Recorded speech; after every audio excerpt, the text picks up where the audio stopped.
Mafanikio haya ambayo yamepatikana katika chuo hichi ni matokeo halisi ya dira, mipango na jitihada za pamoja katika kuijenga Zanzibar yenye wataalamu wanaohitajika katika sekta za kijamii na kiuchumi. Napenda kutumia nafasi hii kuwapongeza wamiliki wa chuo, bodi ya wadhamini, management ya chuo, wakufunzi na wafanyakazi wote wa Zanzibar School of Health kwa juhudi zenu mbalimbali ambazo mnazifanya na kuweza kupata mafanikio makubwa kila mwaka. Rai yangu kwenu, endelezeni mashirikiano yenu ambayo ndio msingi mkuu wa mafanikio.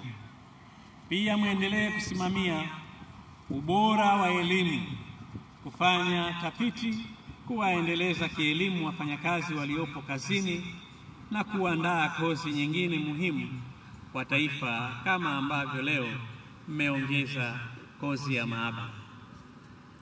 Ahadi yangu kwenu, serikali itaendelea kutoa kila aina ya ushirikiano ambao utahitajika ili kuhakikisha chuo hichi na vyuo vingine nchini vinaendelea kuimarika na kuzalisha wataalamu mbalimbali tunaowahitaji.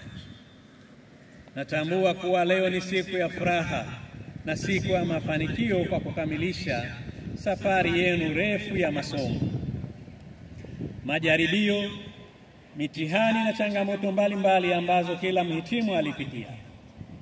Kwa hakika, mnapaswa kupongezwa kwa juhudi zenu na uvumilivu wenu ambao leo matunda yake mmeyaona. Vile vile ni vyema kila mmoja wenu akazingatia kuwa walimu wenu wamekamilisha kazi ya kuandaa kiutumishi katika kada yenu ya afya. Ni matarajio yetu kwamba mtakwenda kuokoa maisha ya watu, kuelimisha jamii na kuwa tegemeo katika sekta ya afya hapa nchini. Na wasihi kujenga utayari wa kiutumishi, kushirikiana na wengine, kujitolea, kuzingatia misingi ya uadilifu, heshima, huruma na utu, kufuatia kanuni za taaluma yenu na kujiepusha na mambo yote ambayo yanadhalilisha taaluma ya afya.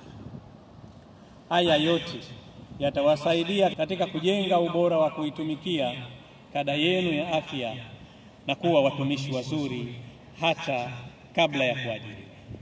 Maadili ya kazi yenu ni jambo muhimu sana. Leo tumekuwa tukiona vitu ambavyo haviendani na maadili ya kada za afya. Unakuta picha zinarushwa za mgonjwa, zinapigwa na zinarushwa mahala ambapo hapastahili. Wengine wanadiriki hata kurusha picha za marehemu wakiwa mochwari.